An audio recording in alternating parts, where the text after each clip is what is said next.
But ultimately, like, I get the broader point that she's trying to make. It's just like much more difficult to make that point when you got a guy like Piers Morgan, you know, cutting, clipping, and shipping in real time.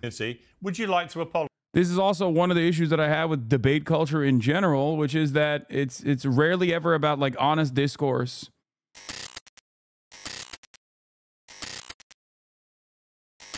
Also, Taylor Lorenz went on Piers Morgan and let's see what she had to say. Said in inferring that you were feeling joyful about what had happened to this guy. So we've got the clip and we'll just play it back just to remind you. I do believe in the sanctity of life. And wait, what the fuck? It's from the same broadcast? Ugh. I think that's why I felt, along with so many other Americans, joy, unfortunately, you know, because it feels like... Serious? I mean... Joy in a man's execution? Maybe not joy, but certainly not... certainly not empathy. This is literally... So you felt joy? You felt joy. I'm so glad that you played that clip, because you'll see that I didn't and then say that she I felt said she misspoke and clarified. Oh. And I didn't say that I felt joy. You don't think, Mark, it was more that she set. wished she hadn't said she felt joy? Because no. you suddenly... Ugh. Oy.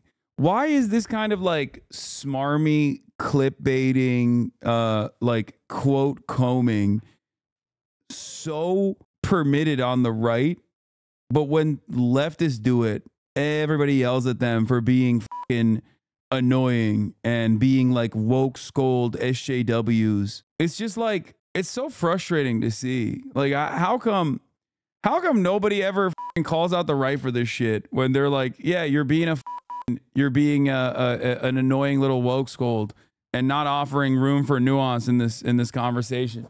Is your goal to have dialogue, or is it just simply to sit here and deflect the attention away from the primary concerns?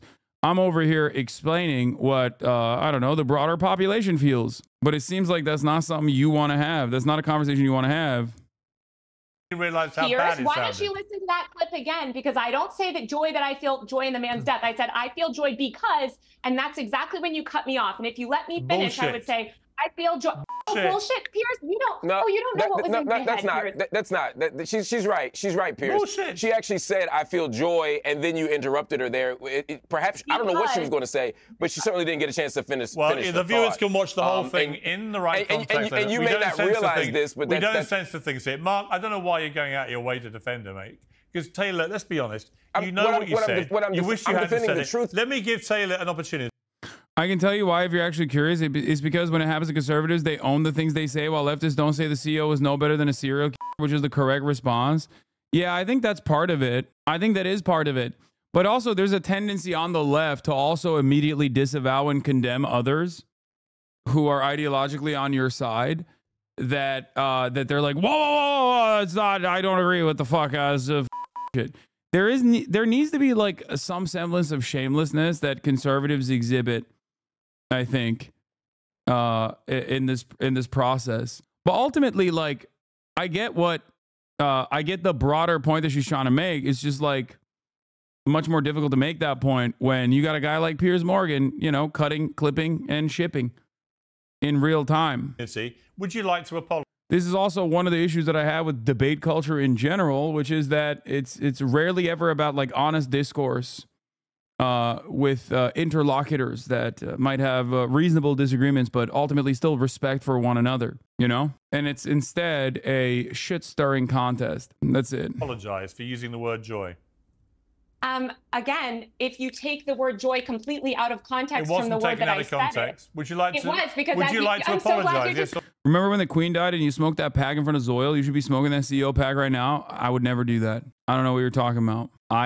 Once again, I'm simply someone who is talking about the overarching attitude that people have. What does this have to do with the right, though? I'm confused. Oh, Miss Riz is back, chat. I think it's because people like Taylor clutch their pearls all the time, so it gives Piers the opportunity to go after her when she says something like that. Hell yeah. Miss Riz is one of my favorites. The Queen. She's back and better than ever.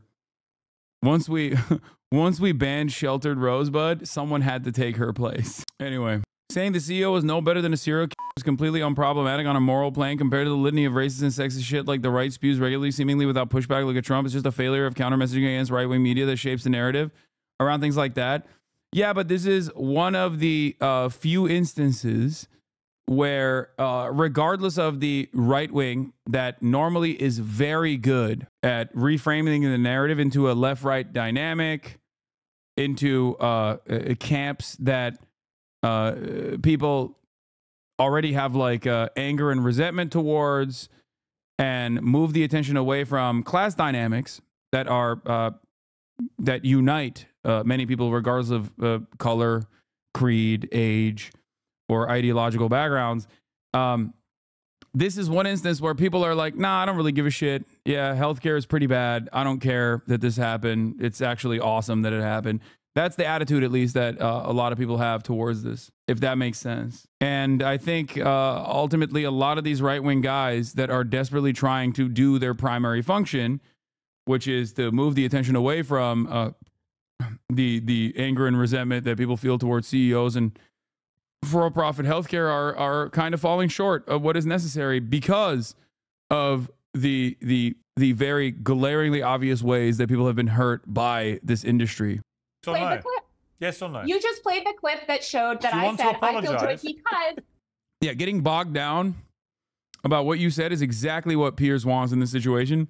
And I understand that tendency to want to clarify your position. I get it. I'd be trapped in it. I find myself trapped in that same equation regularly. And that's right when you cut me off. So let me tell you what. Is and I know this because I've been on Piers' show. That's why every single time I'm trying to make a point about, like, I don't know, the 700th time that Israel has like bombed a tent city filled with children, he still always finds a way to reframe the conversation back to, well, do you condemn Hamas? Do you condemn Hamas for October 7? It's like, yeah, that's like, at this point, the condemnations have happened a million times over, Piers. Like, this is, you're just using it as an exit ramp. You're using it as a parachute cord every time to stop the conversation dead in its tracks. You can make it seem as though you have a valid concern, and sometimes you can make it seem as though you are just simply hypocrisy fishing, right? But that is the purpose of a statement like that. Just like the purpose of a statement here in this process against the guest that you brought onto your show is not to have this meaningful conversation, but instead to simply move the conversation back to comfortable waters. But I feel joy. I feel joy because people like you, who are rich and powerful and on TV and have all the access to all the healthcare privileges in the world, are paying attention to the. I mean, to be fair, this is British, so I think he benefits. I don't know if he lives in America or not, but I think even if he was to still be in England, he would benefit from the NHS. Healthcare system that tens of thousands of innocent Americans. And that is what I feel joy in, that people like you are forced to confront those systemic problems. It is a thought terminating cliche. That's exactly what it is. That's what I'm joyful. Yeah, I knew it would be my fault as well at some stage. I knew it'd be my fault at some stage. Anyway, she did a good job of let the clip play. You cut her off more than Piers does. No, she turned it around. She redirected it back to Piers, which is good. Okay. Damn, this was a hit tweet. I've identified the McDonald's employee that snitched on the healthcare CEO shooter. 68K. Okay, Chatter. Chatter gave me a hit tweet. Respect. The 5